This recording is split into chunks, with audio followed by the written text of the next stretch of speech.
given til højre også her i lidt kortere tøjler. Sådan der, rigtigt. Der, ja. Hold nu efter given i nakken. Ikke lad den skride op i nakken.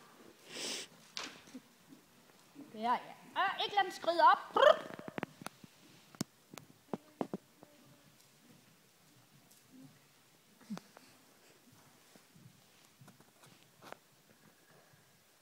Hold venstre sadeben ved.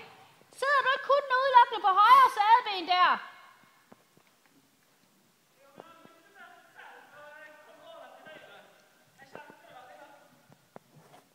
Sid venstre sadeben. Venstre. Venstre. Også her. Venstre. Venstre. Venstre. Venstre. Ja, venstre igen. Kan du se det? Ja. Så kan han ikke chancere. Og så chancerer du ved at sætte dig på højre. Flot. Og så sidder du på venstre igen her, hvis du vil have venstre galop, eller sidder på begge, men du ved, så går du ligesom med over til galopsiden. Ned i halsen efter given igen.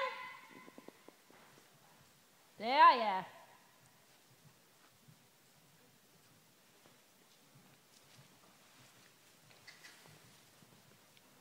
Flot. Flot her, hva'? Ja. Også højre side skal være efter given. Ikke kun indvendig. Begge sider. Nemlig.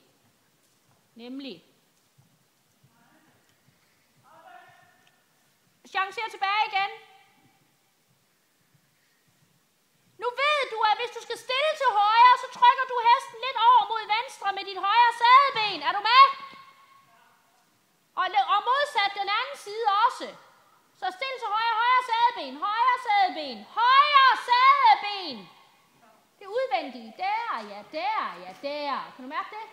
Ja. Rigtigt. Således at du ligesom holder den til den side, den galopperer. Via din vægt og dit sæde. Rigtigt. Så den får en guideline. Du sidder simpelthen så flot her, den bryder her. Flot. Ja. Men Silja, der er dig, der igen er svag. Du ruller rundt, og hesten bytter, fordi den gætter. Der må du simpelthen være lidt mere kontant med dig selv, og du kommer lige igen. Jeg tror simpelthen bare, det er et spørgsmål om, at du skal være lidt mere defineret over for hesten. Definere det, overdrive det lidt, så hesten forstår det. Rigtigt. Flot, kan du mærke det? Ja. Og jeg kender, at det kommer væk fra det her højre, der bytter med en gang. Præcis.